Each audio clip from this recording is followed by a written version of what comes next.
Takže čau lidi, já jsem Viktor z kanálu Vektor Games.cz a já vás dneska vítám u takového rychlého videa.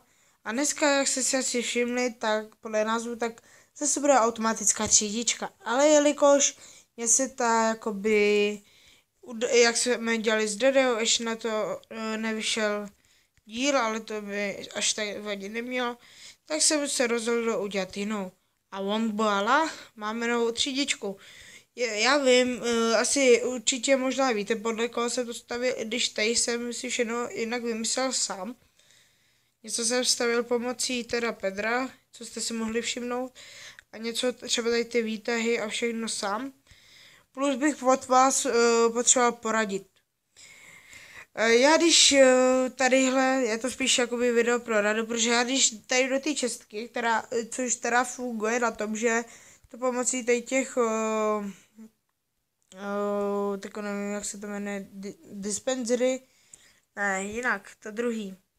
No to je jedno, tak to vystoupá nahoru, tady to začne blikat.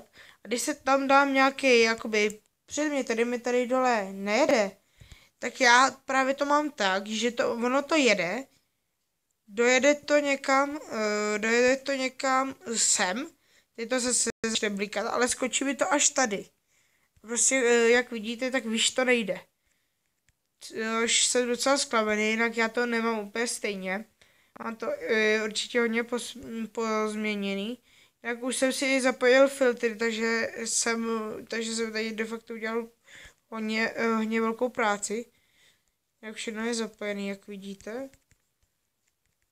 Takže tak jenom v tady tom díle v rychlém bych chtěl jenom tady právě vám hodně poděkovat, protože když si to vezmete, tak tato automatická třídička, kterou jsem dělal z kav,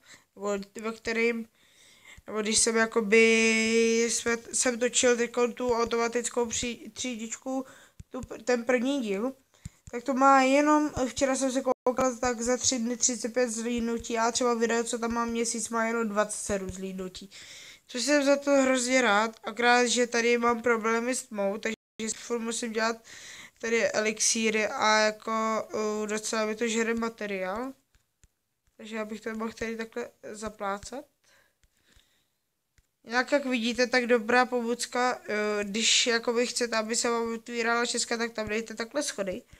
Protože ale to asi každý z Minecraftu ví, kdo hraje Minecraft, tak prostě, že se to takhle líp otevírá. Já jsem asi udělal blbost, protože já nevím teď, jak to zadělat, a stejně to nebudeme mít celý, a to nevadí.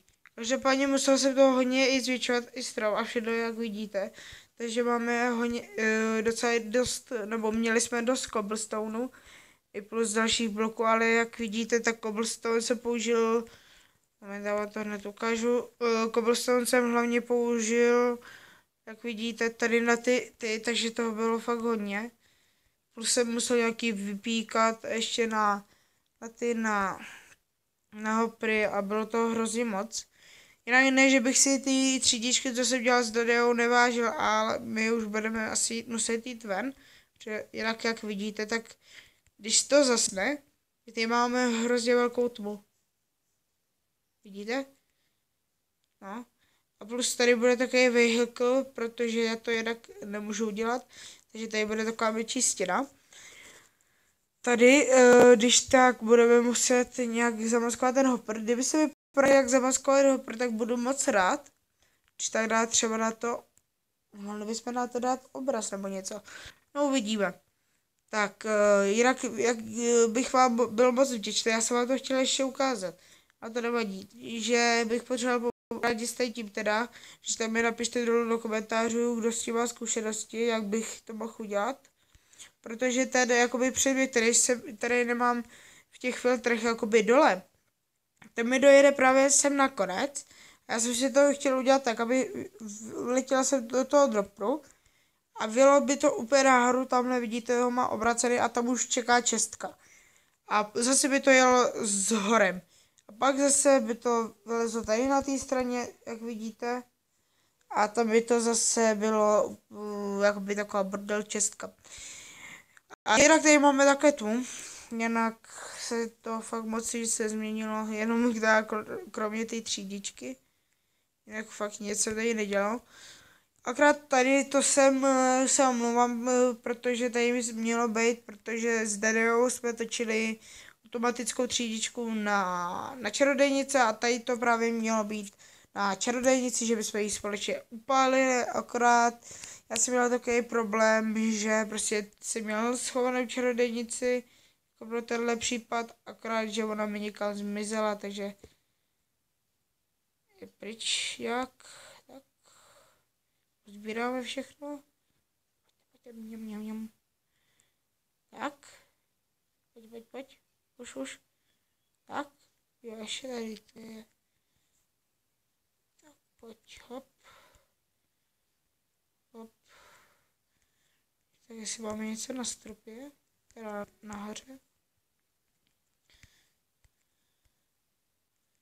Máme. Tak. Jinak omlouvám se, video z Dodeo ještě nevyšlo, protože jsem na to jaksi ještě neměl moc času. Jak teď všechno sklidíme a nic zasazovat nebudem. Na to bude jiný díl, nebo to udělám za kamerou, teď se si ho nebudeme zdržovat. Jinak teda bych vám hrozně moc chtěl poděkovat za všechno, že mě takhle podporujete. A jinak jsem vás žádal o tu radu, kde právě bych potřeboval poradit, tak jak udělat teda tu třídičku, aby by to prostě vyšlo nahoru podle toho redstone výtahu. A budu se prostě snažit to udělat nějak. Jinak co, tak jsem měl ještě před začátkem toho dílu, jsem měl v plánu udělat velkou mapu. Že bych prostě jsme věděli, kde co je a takhle. Jenže já nevím, to bych vás ještě chtěl poprosit o napsání do komentářů. Jestli jakoby, když tam máte, jakoby to musíte, když bych šel třeba za hradbu nebo tam, kde jedna mapa končí, tak tam budu si vykraftit druhou, nebo asi jo, že jo. No by to jinak nedávalo smysl. No a pak bychom to tady poskládali. Jak vidíte, tak je to jednoduchý, tady máte komparátor, repeater, tady blok s tou. A tady v těch dvou hoprech je blok. Tady, jak vidíte, hopry jsou sobě, tady lítá takhle doleva, doprava. Což je jakoby vytváří nějakou tu energii. Pak tady opět komparátor, repeater, redstone. Tady máme repeater a tady máme redstone výtah jednoduchý. Takže takhle. Není si viděli, tohle by bylo pro tady ten krátký díl všechno. Pokud se vám video líbilo, dejte like, odběr či komentář. A já se zatím s vámi rozloučím a čau.